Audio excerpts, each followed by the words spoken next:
Con este estudio estamos dando inicio a el estudio ya versículo por versículo del Evangelio de Juan.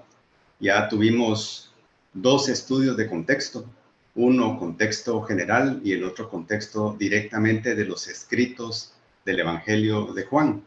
Y todo eso nos sirve mucho para ubicarnos en esa época, ubicarnos en ese entorno y tratar de entender cuál era el propósito que Juan tenía en mente para escribir este evangelio. El estudio de hoy es sobre pocos versículos, son los primeros 5 versículos de este evangelio, pero son versículos tan profundos, tan importantes, que no queríamos correr en su estudio. Y como ya ofrecimos desde los estudios de contexto, que los nombres de cada estudio los íbamos a tomar directamente del texto bíblico. En este estudio, el nombre que le hemos dado es "Y el Verbo era Dios". La base bíblica, como ya dijimos, son los primeros 5 versículos. Juan 1, del 1 al 5.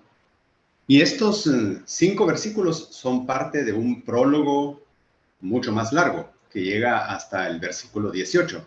Y de hecho lo vamos a leer hoy para tener claro el contexto de quien está escribiendo este evangelio. Pero empecemos con los primeros versículos.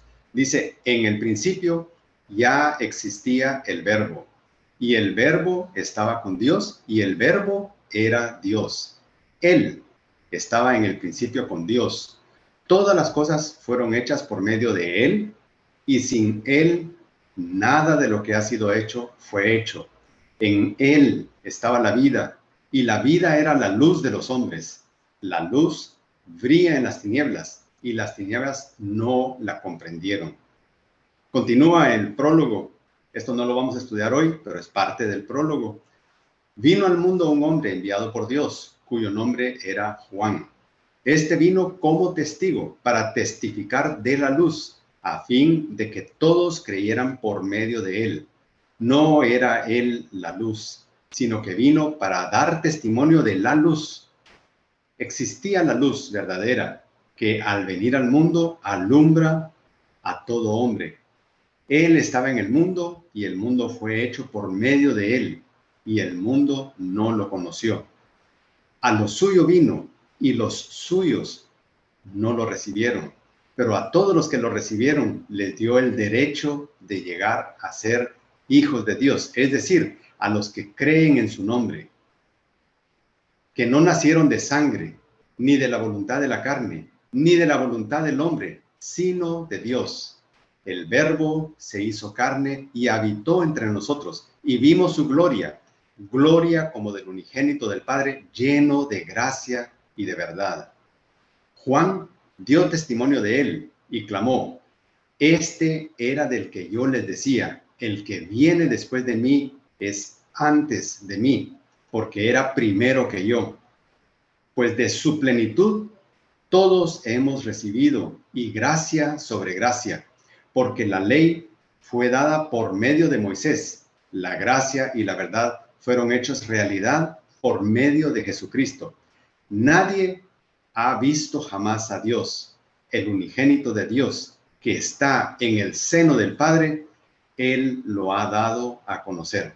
Este es todo el prólogo, pero ese mismo prólogo nos sirve a nosotros para poder comprender estos primeros 5 versículos, que por supuesto no son versículos que podamos interpretar aislados de toda la Biblia, son parte del conjunto de todas las escrituras, de toda la revelación de Dios.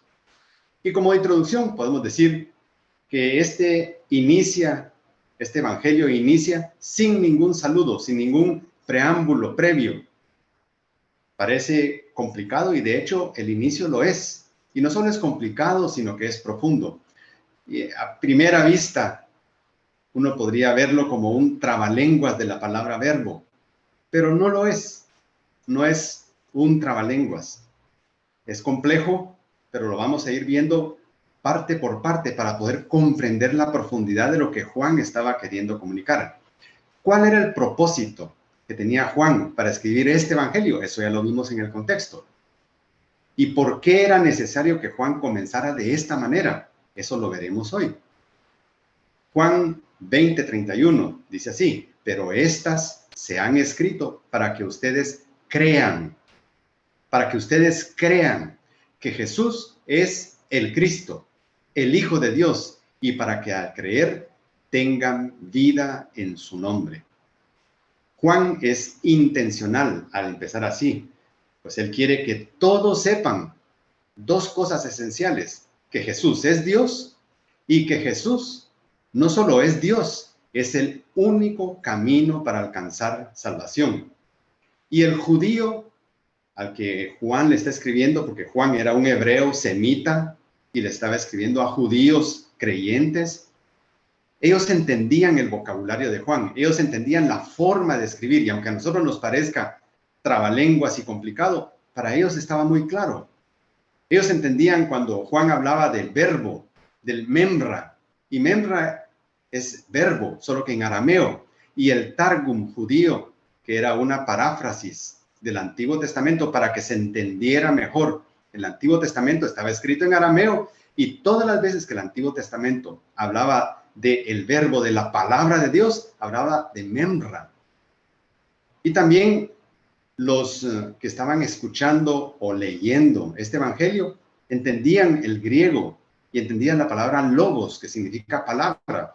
Entonces, a quienes les cuesta entender un poco, y por eso necesitamos estudiar a profundidad, en detalle, las palabras, su forma gramatical, su conjunto, su contexto, es a nosotros. Nosotros no somos parte del siglo I. El verbo Jesucristo está presente en toda la Biblia. Y esto Juan lo quiere remarcar, no solo en este evangelio, sino en sus cartas también remarcó este detalle. Está presente desde Génesis 1:1, que es el primer versículo del Antiguo Testamento, hasta el Apocalipsis 22:21, que para esta fecha, cuando él escribió el Evangelio de Juan, todavía no había escrito el Apocalipsis, pero él cierra el Apocalipsis también hablando de este verbo, de Jesucristo. En el principio ya existía el verbo, y el verbo estaba con Dios, y el verbo era Dios. Antes de empezar ya a tocar este versículo tan profundo, yo quisiera que le pidiéramos a Dios, todos, ustedes y yo, que nos dé de su iluminación para poder entender, y no solo entender, sino para hacer nuestro, llevar a nuestro corazón y a la vida práctica todo lo que este evangelio nos va a comunicar. Señor, te damos gracias porque sabemos que tu Espíritu Santo que vive en nosotros nos puede iluminar, incluso a entender textos que parecen difíciles, Señor.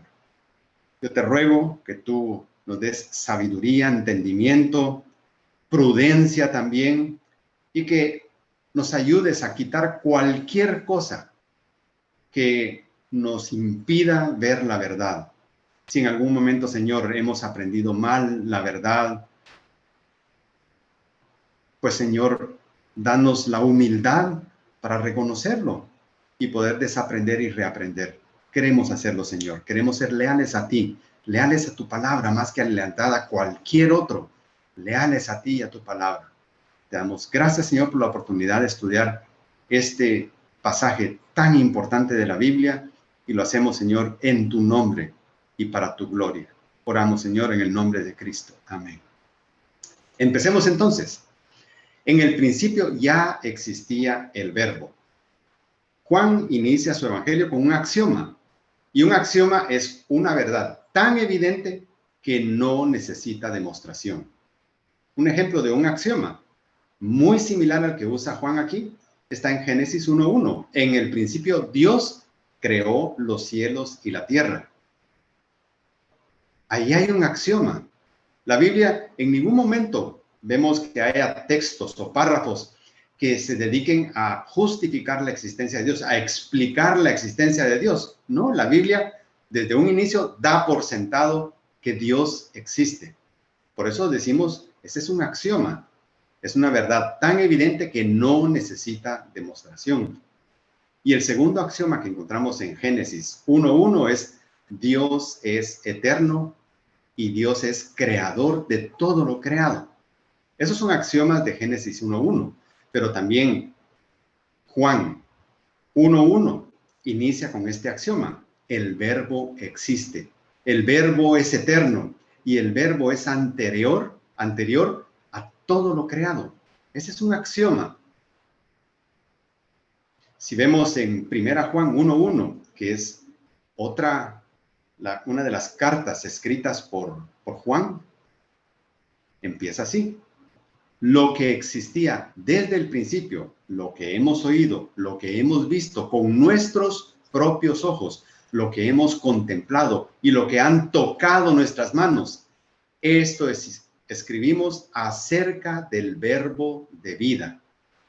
Este tipo de versículos nos hacen ver claramente que cuando él está hablando de verbo, está hablando de alguien muy conocido para los que están leyendo y escuchando este evangelio. Y ahora para los que somos salvos, es alguien muy conocido.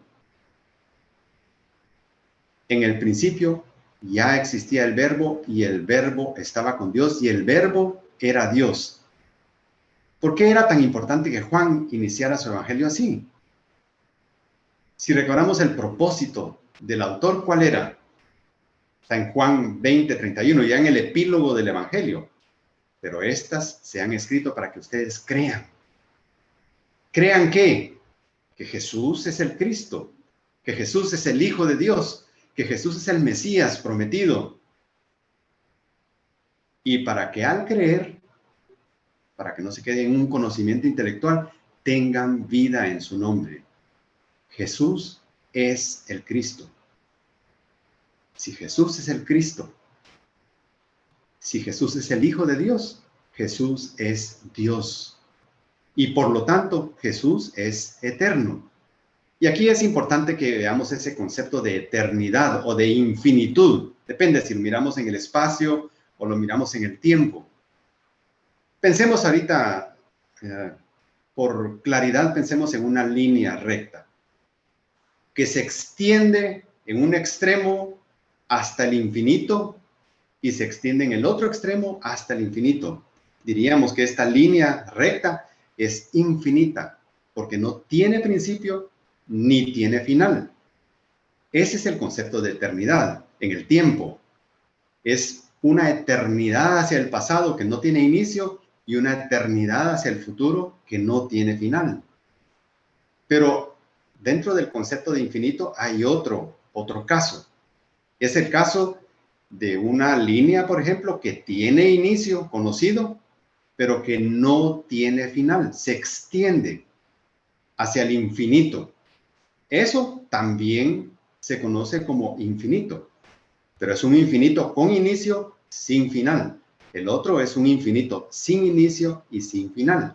Esto es importante entenderlo porque aplica a diferentes seres. Por ejemplo, los seres humanos, los seres angélicos tienen inicio, tuvieron inicio, fueron creados, pero ninguno de los dos tiene final, porque depende de las decisiones que cada uno tome en vida. O tiene una vida eterna o tiene una condenación eterna, pero hay una eternidad, tanto para ángeles como para seres humanos. Pero, ¿quién es el único ser que ni tiene principio ni tiene final y por lo tanto estuvo en solitario antes de que todo lo creado existiera? Dios. Así lo revela el axioma de Génesis y así lo revela el axioma de Juan también. Cuando Juan dice en el principio, en este primer versículo, cuando habla de en el principio, habla de ese tiempo eterno, ese tiempo anterior a lo creado, ese tiempo que no se puede medir, porque es infinito, donde solo estaba Dios. Ese es en el principio. No es un punto, sino es un período eterno. Antes de que todo lo que existiera, ya existía ¿quién? Que es el punto central de Juan acá, el verbo. El verbo. El verbo ya existía. ¿Y cómo lo sabemos? Ahora necesitamos usar herramientas. Y dijimos, cuando vimos el final del contexto en los estudios anteriores, que íbamos a usar herramientas, diccionarios, gramáticas. Nos íbamos a ir al griego incluso, si era necesario, y no porque seamos expertos en griego. No somos expertos en griego, pero hay herramientas que nos permiten entrar al griego y entender las palabras originales y su forma, su conjugación, si es un verbo, como en este caso. Veamos, las palabras, por ejemplo, ya existía. En el principio ya existía el verbo, y el verbo estaba con Dios, y el verbo era Dios. Según nosotros lo vemos acá, si no nos vamos al texto original, nos parece que son 3 palabras diferentes, 3 opciones diferentes, pero en el griego original, las 3 son la misma palabra. Es el verbo eimi, o eimi, que es el verbo ser o estar. Ese verbo se repite 3 veces acá. Sin embargo, el traductor hace uso del recurso de los sinónimos en el significado de un mismo verbo para poner en cada caso el que más claridad da al texto. Pero en griego es la misma palabra. Y ahora tenemos que ver un poco más, porque esto también nos va a arrojar luz. Es un verbo que en los 3 casos está escrito en modo indicativo y en voz activa. Gramaticalmente, ¿qué sirve? ¿O para qué sirve eso? El modo indicativo es para cosas ciertas, cosas que constan, cosas verdaderas. Para eso está reservado el modo indicativo. Y la voz activa es cuando el sujeto, que en este caso es el verbo, él no recibe la acción, sino que él crea, él produce la acción. Entonces, el existir en relación con el verbo no es algo que alguien más le dio al verbo y el verbo recibió en forma pasiva, porque está escrito en voz activa. La gramática nos ayuda mucho. Y acá hay otro punto muy importante que nos va a servir para ver el tema de la eternidad. Este verbo está escrito en un tiempo pretérito imperfecto. ¿Qué significa eso? ¿Qué es el pretérito imperfecto? Lo vamos a ver. Pero, ¿cómo se escribe el pretérito imperfecto? Es era o estaba.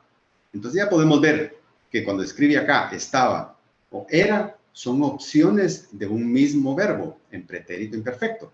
Y ya existía es una forma más clara de decir lo que quiere decir el verbo eimi cuando dice en el principio.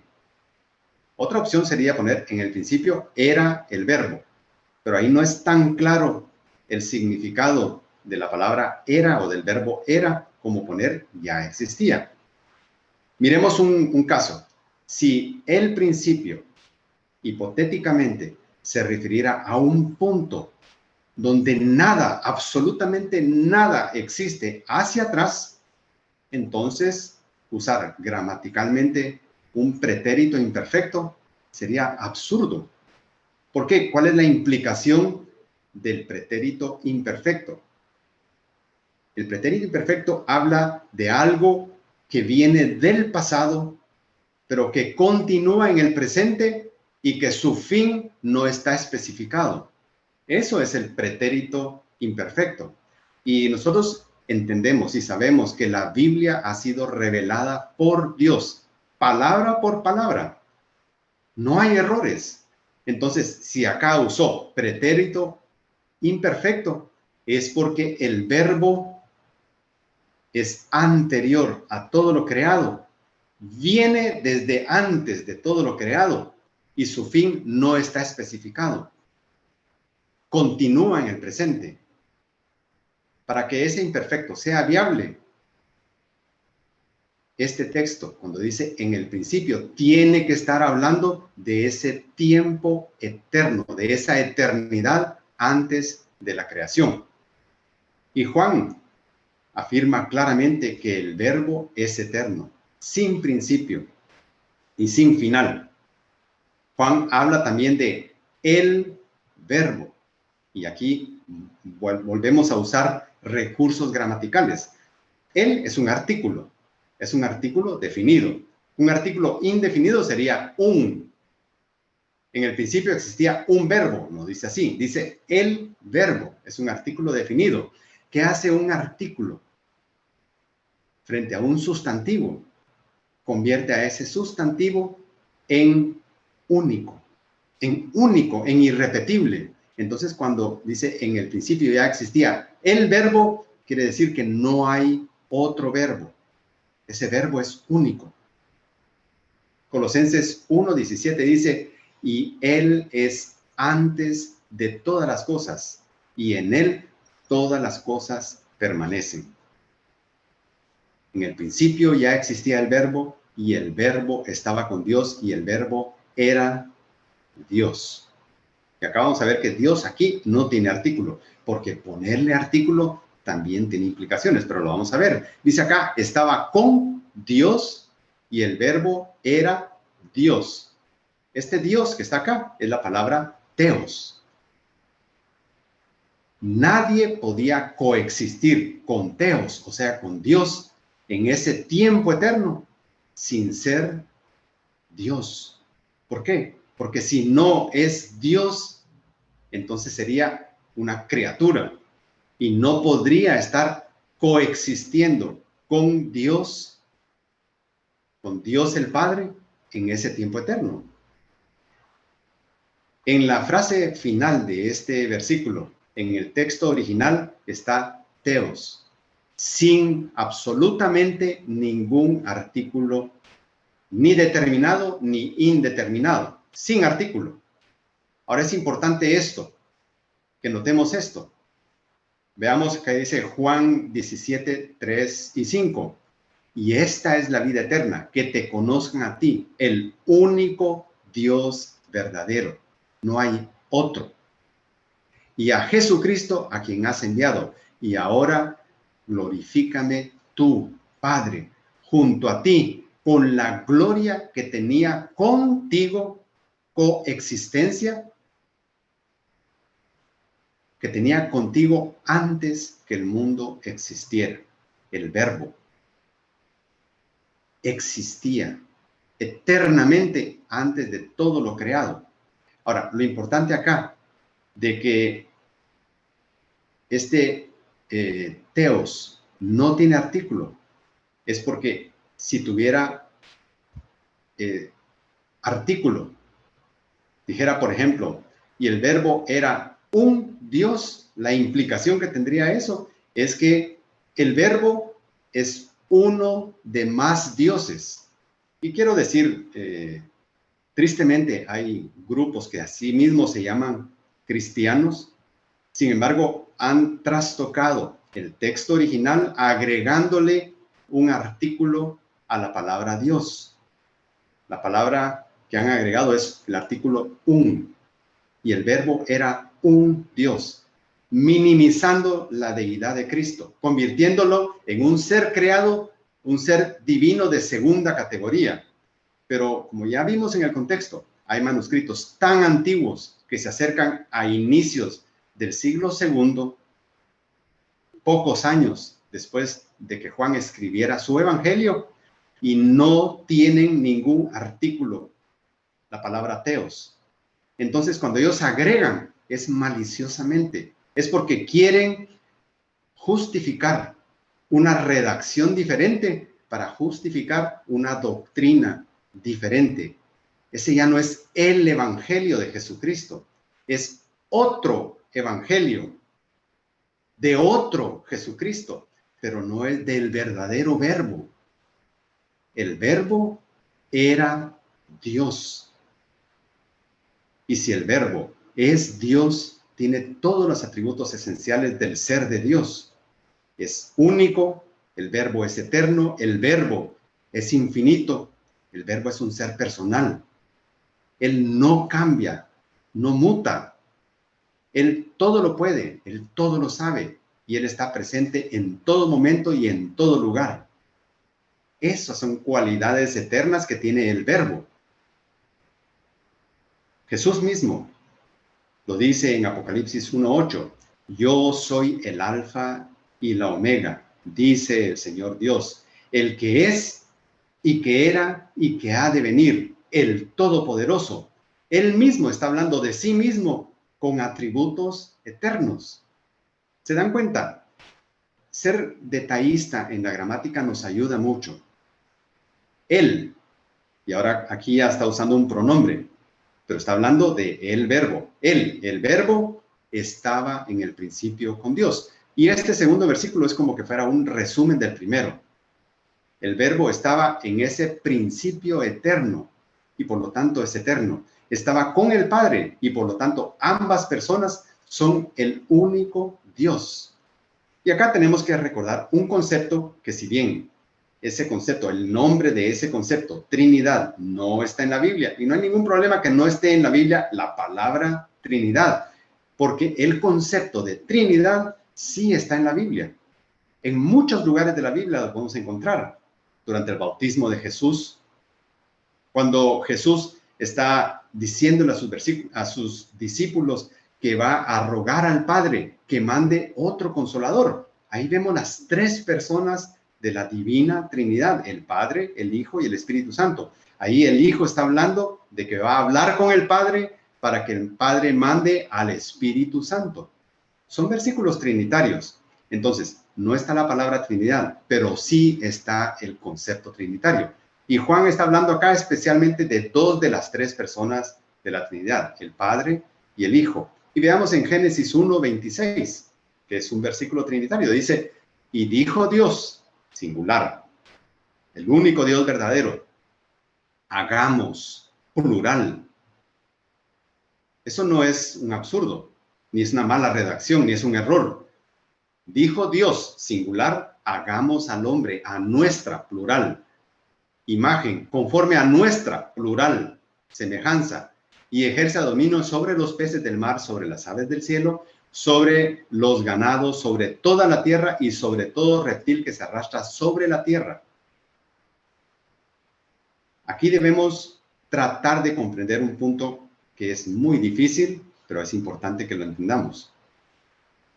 Dios el Padre es el único Dios verdadero. Dios el Hijo es el único Dios verdadero. Y Dios el Espíritu Santo es el único Dios verdadero. Sin embargo, el Hijo no es el Padre. Y el Padre no es el Hijo. Lo mismo ocurre con el Padre y el Espíritu Santo. Y con el Espíritu Santo y el Hijo. Podemos decir, para decirlo de una forma muy simple, los tres son lo mismo, son el único Dios verdadero, pero no son el mismo. Son tres personas diferentes. No son tres dioses diferentes, porque eso sería politeísmo. Son tres personas, pero son el único Dios verdadero. Eso no lo comprendieron o no lo quisieron comprender los judíos, porque tuvieron todo lo necesario para poderlo entender y no lo quisieron entender. El versículo 3 dice, todas las cosas fueron hechas por medio de él. Estamos hablando de el verbo, por medio de el verbo. Y sin él, el verbo, nada de lo que ha sido hecho fue hecho. Acá lo primero que tenemos que ver, y es parte del contexto que ya vimos, es que este es un escrito es elaborado por un semita, por un hebreo, por Juan. Y entonces él tenía todo el trasfondo semítico. Y en sus escritos, que este es uno de los más bellos que él escribió, él mete la estética semítica acá. ¿Y cómo lo mete? En la forma de un paralelismo antitético. El paralelismo era una forma bella de escribir para los hebreos, para los semitas. Y básicamente era repetir dos veces algo. A veces era lo mismo, pero con redacción diferente. Ese era un paralelismo sinónimo. A veces una frase sintetizaba la enseñanza de la otra frase. Ese era un paralelismo sintético. Pero acá lo que está usando es un paralelismo antitético. Una frase es positiva y la otra frase es negativa. La primera acá es positiva y la segunda es negativa. Todas las cosas fueron hechas por medio de él, positiva. Y sin Él, nada de lo que ha sido hecho fue hecho. Uno diría, pues no era necesario repetirlo dos veces, si es casi lo mismo, solo que uno positivo y el otro negativo. Pero recordemos, el autor es un hebreo, escribiéndole a hebreos, que ellos leían Proverbios, que está lleno de paralelismos de diferente tipo. Y para ellos esto era algo bello de leer, algo muy estético, muy bien escrito.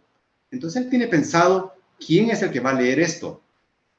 Nosotros no somos el destinatario original de este evangelio. Somos por extensión destinatarios de este evangelio. Por eso tenemos que estudiar tanto contexto para ubicarnos en la mente y en el lugar del siglo I. Un ejemplo de un paralelismo está en Proverbios 10:5, por ejemplo. El que recoge en el verano es hijo sabio. Este es positivo. Negativo. El que se duerme durante la siega es hijo que avergüenza. Una frase positiva, una frase negativa. Paralelismo antitético. Y si leemos Proverbios y ahora pensando de esa manera, vamos a encontrar mucho paralelismo, sinónimo, antitético y sintético. Todas las cosas. Cuando habla acá de todas las cosas, está hablando de un todo, pero pensando en toda la individualidad de cosas que forman el todo. Todas las cosas fueron hechas. Y en ese fueron hechas no escapa nada. Una a una, por acción de la palabra, del verbo. Y tal como le detalla Génesis 1, dijo Dios, sea la luz. Y hubo luz. Y ese dijo Dios, que es el membra, la palabra, el verbo, ese dijo Dios se repite 8 veces en el proceso creativo de Génesis capítulo 1, entre el versículo 3 y el versículo 28. Léanlo y van a darse cuenta. Dijo Dios, dijo Dios, dijo Dios. La palabra de Dios creando, el verbo, el membra, el logos de Dios creando. Por medio de Él. Todas las cosas fueron hechas por medio de Él. ¿De quién? Del verbo. El verbo demuestra aquí ser también creador todopoderoso. No solo es eterno, es creador de todo. Y este tipo de creación, y es importante verlo de esta manera porque a veces nosotros decimos, yo soy creativo. Miren lo que acabo de crear. Sí, perfecto. Pero todos nosotros usamos materia prima de algún tipo. Madera, metales, yeso, harina, sea cual sea, cualquier materia que usemos. Usamos materia prima para procesarla, modificarla y entonces, entre comillas, y está bien usar la palabra creativo, pero es un creativo diferente que cuando hablamos de la creación original.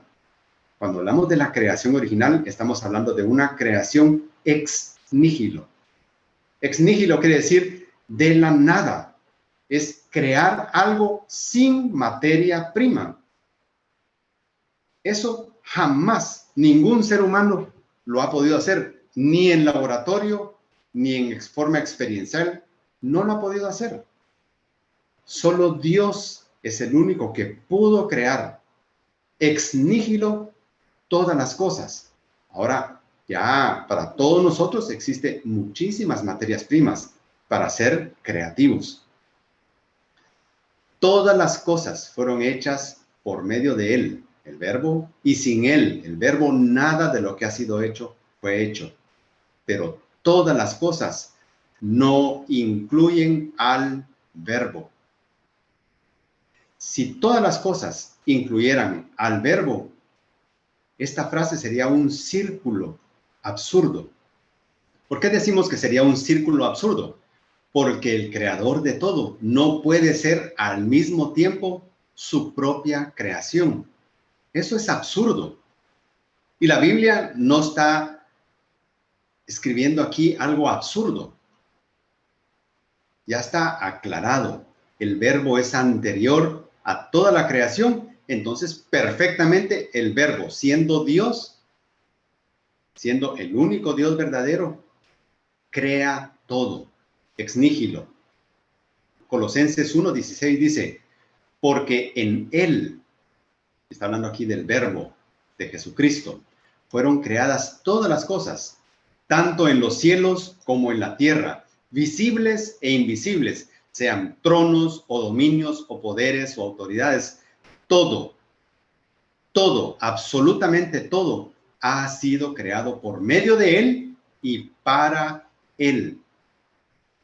Él es a la vez el creador y el propósito de toda esa creación.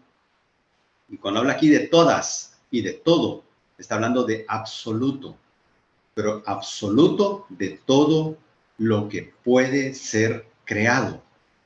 El Verbo, Dios el Hijo, Dios el Espíritu Santo y Dios el Padre no pueden ser creados, porque su existencia depende solo de Dios. No depende de nada más, ni de nadie más, porque su existencia no la recibieron de nadie. Todo acá abarca el universo, la naturaleza, los seres humanos, los seres angélicos, el planeta, los planetas, las estrellas, las galaxias, todo. Cuando Juan habla de el Verbo, está hablando de Jesucristo, el Mesías. Y es lamentable que muchos cristianos salvos, verdaderos, crean que Jesús fue creado, que el Verbo, que Jesucristo fue creado. No se dan cuenta que al momento de creer eso, están contradiciendo la deidad de Cristo. Y si Cristo no es Dios, Cristo no resucitó. Si Cristo no resucitó, entonces todo el evangelio no sirve de nada. Vana es nuestra fe, dice Pablo. Si Cristo no resucitó, en vano creemos lo que creemos. Ahora, que nosotros creamos el evangelio no hace al evangelio verdadero. El evangelio es verdadero, lo crea yo o no lo crea. Pero Cristo no fue creado. Él no forma parte del todo de lo creado. Él es el creador. En Él, el Verbo, estaba la vida, y la vida era la luz de los hombres. Y acá nuevamente está la palabra, el verbo eimi, estaba. Ya vimos las implicaciones del imperfecto. No lo vamos a repetir. Pero dice, en Él, en el Verbo, estaba la vida. Esa vida entonces es eterna también. Esta vida, Zoé, es anterior a todo lo creado. Por tanto, es una vida eterna. El Verbo es vida en sí mismo. El Verbo no recibió la vida de nadie, pero Él sí puede dar vida. La vida bios, por ejemplo, que también se usa en otras partes del Nuevo Testamento, se refiere a la vida biológica, a la vida física que tenemos todos los seres creados, que somos seres vivos. Y esa vida biológica acaba con la muerte. Pero también está la vida psique, esa vida eterna que los seres humanos y los seres angélicos tenemos y que también ha sido dada por Dios, esa vida psique, vida eterna, que no perece con la muerte física. De esa no está hablando Juan cuando habla, en Él estaba la vida. Dios es la esencia de la vida, y la esencia de la vida es Zoé. Esa es la esencia de la vida. Y Dios, que es el poseedor de esa esencia de vida, la da a quien Él soberanamente se la quiere dar. En Juan 11:25 dice, Jesús le contestó, yo soy la resurrección y la vida. El que cree en mí, aunque muera, vivirá. Ese psique humano continúa después de la muerte, no acaba con la muerte. Y no sé si ya se dieron cuenta, pero muchos versículos que estamos usando así aquí como contexto textual vienen de Juan, ya sea de Apocalipsis, de Primera Juan o de este mismo Evangelio de Juan. Es rico este Evangelio en contexto textual para reforzar las enseñanzas de estos primeros versículos. Juan 14:6 dice, Jesús le dijo, yo soy el camino, la verdad y la vida. Nadie viene al Padre sino por mí. Nadie viene al Padre. Yo soy la vida. Yo soy la resurrección y la vida. No me la dieron. Yo soy en mí mismo. En él, el verbo, estaba la vida, y la vida era la luz de los hombres. Era la luz. Este era, vuelve a ser el verbo eimi, indicativo, activo y en tiempo pretérito imperfecto, con las implicaciones de eternidad ya vimos cuando aplican al caso del verbo. El verbo, la luz del verbo es eterna. Y de hecho, la luz es otro nombre propio que le da Juan en el Evangelio de Juan a el verbo, a Jesucristo. Y lo pudimos ver cuando leímos el prólogo. Muchas veces menciona ahí Juan la luz refiriéndose a Jesucristo. Las palabras vida y luz son muy características de todo el vocabulario que usa Juan en este Evangelio y en sus cartas. Desde que el pecado entró al mundo por medio de Luzbel, y ese era el nombre que tenía a un principio, ese querubín perfecto, creado por Dios. Y Luzbel significa lucero, hijo de la mañana. Luzbel. Sin embargo, de tener un nombre de lucero, hijo de la mañana, pasó a tener el nombre de Satanás, el engañador, el enemigo, el opositor. Y a todos los ángeles caídos, la Biblia le llama los gobernadores de las tinieblas. La humanidad vive en una oscuridad total. El mundo. Quien gobierna al mundo lo gobierna en oscuridad. Sin embargo, hay esperanza. Y esa esperanza no viene de los políticos, no viene de los congresos, no viene de los jueces, no viene de los seres humanos. Esa esperanza viene de Cristo. Y tal como dijimos en el contexto, Cristo no vino para resolver políticamente las cosas y los problemas de este mundo. Tampoco nuestro llamado es un llamado a resolver políticamente las cosas de este mundo. Jesús, el Verbo, fue enviado al mundo para que el mundo encuentre la luz. Y aquellos que encuentran esa luz se convierten a la vez en luz para los demás. Dice, mientras estoy en el mundo, yo soy la luz del mundo. Dice Juan 9:5. Yo, la luz, he venido al mundo para que todo el que cree en mí no permanezca en tinieblas. ¿Quién es la luz que puede alumbrar al ser humano para salir de las tinieblas? El Verbo, Cristo. Y la luz también tiene artículo. La luz brilla.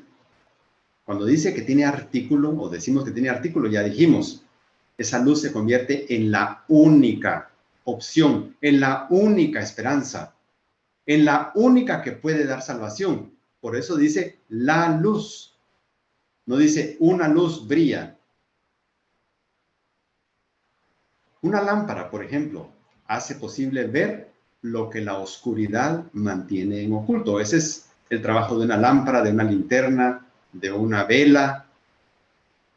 De igual manera, la luz del Verbo hace visible lo que el pecado intenta ocultar. Pone en evidencia lo que inútilmente el mundo trata y ha tratado de esconder toda la vida. ese engaño, esa falsedad. ¿Por qué? Porque nadie es tan poderoso para impedir que el verbo lo ilumine todo. Dios, el verbo, tiene luz propia y sus hijos, todos los que ya somos salvos, lo que tenemos y que los demás en este mundo pueden ver es una luz reflejada que viene del Padre y nosotros la podemos reflejar hacia la oscuridad del mundo. Y de esa manera ellos que todavía no pueden ver directamente la luz de Cristo, pueden ver a los que reflejan la luz de Cristo, que deberíamos ser nosotros. Si nosotros tomamos la decisión de hacer evidente esa luz, si se necesita la luz y nosotros reflejamos la luz, el que nosotros la escondamos, discúlpenme, pero es algo absurdo.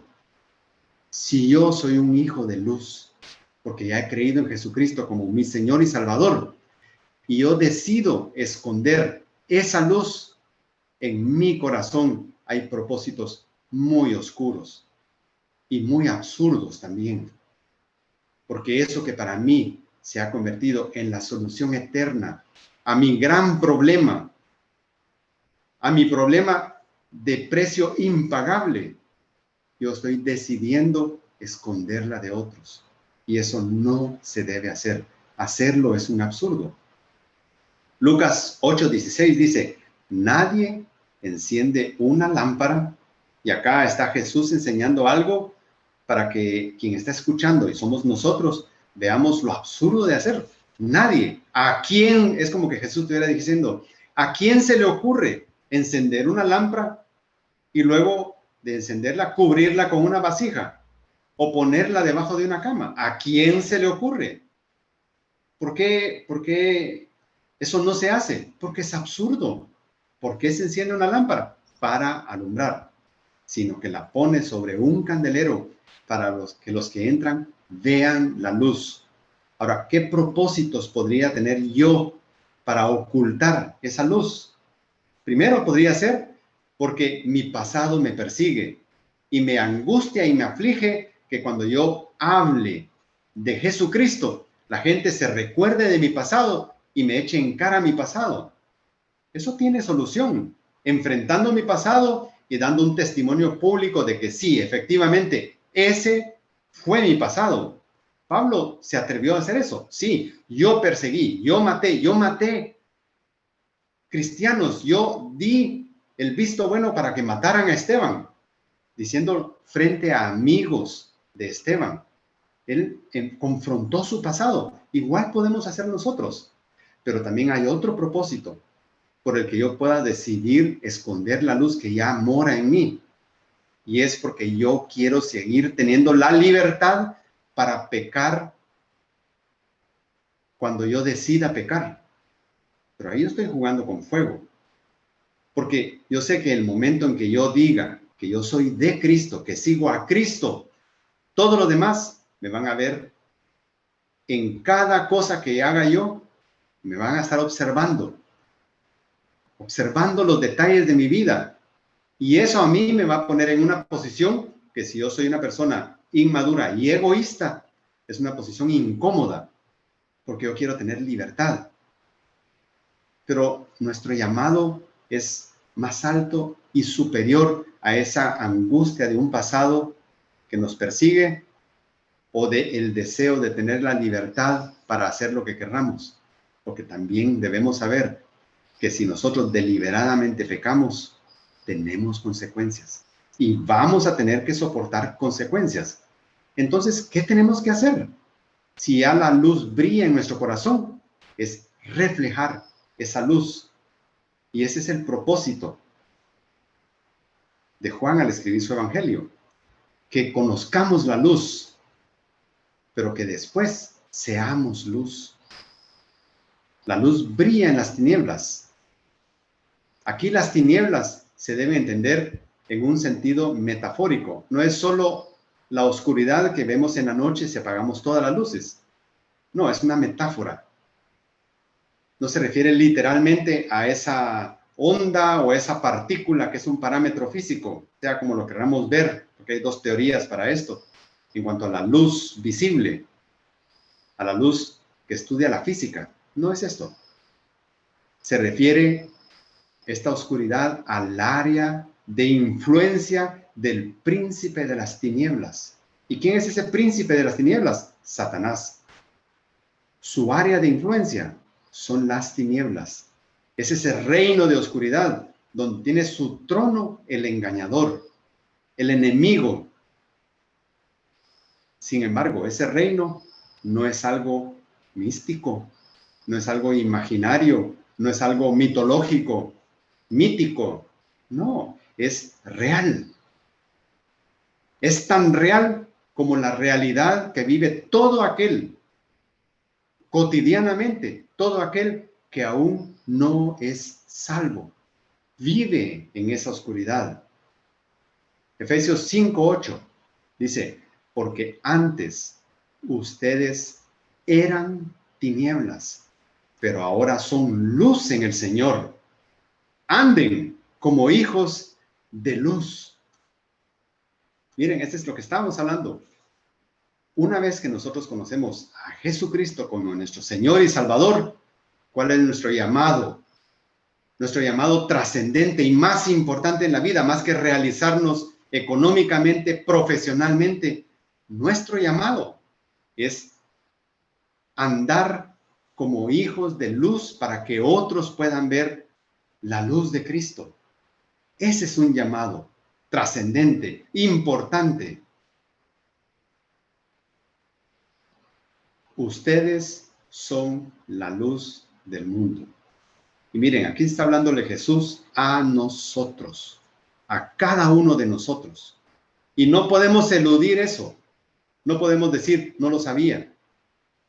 Porque después de leer esto y de escuchar esto, todos vamos a tener que reconocer cuando un día se nos llame a cuentas, porque no hicimos el trabajo de ser luz. No podemos decir, no lo sabía, porque sí lo sabía. Y lo sabía muy bien. Ustedes son la luz del mundo. Veamos otra vez. Luz tiene artículo. Ustedes son la luz. ¿Qué significa? Nadie más en este mundo que no sean los salvos pueden tomar el rol de ser luz en este mundo. Entonces ustedes son los únicos. Y Jesús lo dijo claramente, mientras yo estoy en el mundo, yo soy la luz. Pero un día Jesús sabía que iba a ser quitado, que iba a ascender a los cielos otra vez al Padre. Entonces, ¿a quién le tocaba la tarea de ser luz en este mundo? A los salvos, ustedes colectivamente, la iglesia. Y no estoy hablando de las iglesias locales que están en una dirección, en una ubicación física, geográfica, no. Ustedes, la iglesia, el conjunto de los salvos, son la luz. Nadie más puede ser luz. Un político, un congresista, un senado, una persona individualmente no puede ser la luz del mundo. Esa es una tarea que tienen los salvos. ¿Y cómo ejercen esa tarea los salvos? Primero, con su testimonio personal. ¿Cómo te comportas? ¿Perdonas? ¿No perdonas?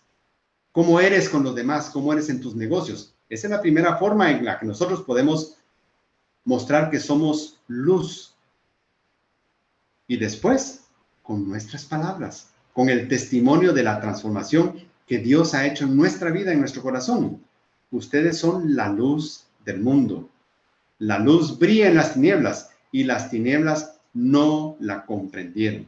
Esta última palabra no es fácil de entender porque hay muchas posibilidades. Esta frase, no la comprendieron, no se refiere a que las tinieblas no entendieron a la luz.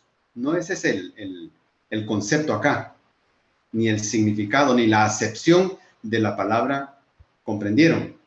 Tampoco se refiere a que no apreciaron o que no aceptaron a la luz. Eso sucedió, ni la entendieron ni la aceptaron, pero en este versículo no ese es el propósito. El contexto nos dice que no ese es el propósito. Se refiere a que las tinieblas donde ilumina la luz de Cristo, Esas tinieblas no pudieron delimitar, rodear, abarcar, ceñir la luz de Cristo, porque Satanás, su líder, no tiene la capacidad de opacar la luz del verbo de vida. El verbo obtuvo la victoria en la cruz, como estaba profetizado desde el Génesis, desde el momento de la caída en pecado del ser humano, estaba profetizado, y él obtuvo la victoria en la cruz. El verbo es todopoderoso, y contra él nada, ni nadie se puede oponer. Satanás es poderoso, pero no es todopoderoso. Es poderoso, pero no es un ser divino. Jesús les habló otra vez diciendo: yo soy la luz del mundo. El que me sigue no andará en tinieblas, sino que tendrá la luz de la vida. Eso está en Juan 8:12. Y vamos a llegar a esos versículos. En Juan 16:33, y también vamos a llegar ahí, dice: estas cosas les he hablado para que en mí tengan paz. En el mundo tienen tribulación, sufrimiento, dolor, y no hay tal cosa como que Cristo ofrezca sacarnos y meternos en una burbuja donde ya no podamos sufrir nada en este mundo. Él lo que nos dice es: confíen, yo he vencido al mundo, y en medio de las tribulaciones ustedes pueden tener paz. En medio de las tribulaciones ustedes pueden tener paz, gozo, el gozo que solo yo puedo dar. En resumen, podemos decir que el verbo es eterno y por lo tanto no tiene ni principio ni tiene final. El verbo es único, tiene vida en sí mismo y es el dador de la vida. El verbo es anterior a la creación y por lo tanto no es parte de la creación. El verbo es quien creó todo lo que existe, sea material o sea espiritual. El verbo es el único que pudo vencer la oscuridad del pecado. El verbo es superior a todo y no hay nada ni nadie que lo detenga. El verbo es Dios y por tanto posee todos los atributos divinos. El verbo es, junto al Padre, una de las tres personas de la Trinidad. El verbo es el único camino posible para alcanzar la salvación. El verbo, el Hijo de Dios, el Cristo, el Mesías, el enviado, Jesucristo, Jesús de Nazaret, todos esos son sinónimos. Jesús te ama, te ama, te está esperando. Te ama tanto que dio su vida por ti. Y ese va a ser el propósito de todo el Evangelio que Juan nos está mostrando acá. Y estamos empezando a ver con estos primeros versículos. Es el Evangelio de salvación. Si tú todavía no conoces a Cristo, a Jesús, como tu Salvador personal, Él te sigue esperando. Pero ten cuidado, ese tiempo no es eterno. El tiempo en que tú puedes tomar una decisión tiene término. Cuando tú mueres, se acaba la oportunidad de tomar esta decisión. Así que es tu decisión, porque tienes libertad para tomarla, pero no tienes una eternidad para tomarla. Que el Señor nos bendiga a todos. Oremos. Señor, gracias por estos primeros versículos, y cuando ya los estudiamos a fondo, nos damos cuenta que sí son complejos, pero no son imposibles de entender. Y gracias por todas las verdades que hemos podido extraer de estos pocos versículos, y sabemos, Señor, que ha sido por tu ayuda, por tu iluminación. Ayúdanos a seguir adelante en este estudio. Es largo, Señor, y te rogamos que nos des vida y salud, entendimiento y humildad para hacerlo, Señor. Que toda la gloria sea siempre para ti. Oramos en el nombre de Cristo.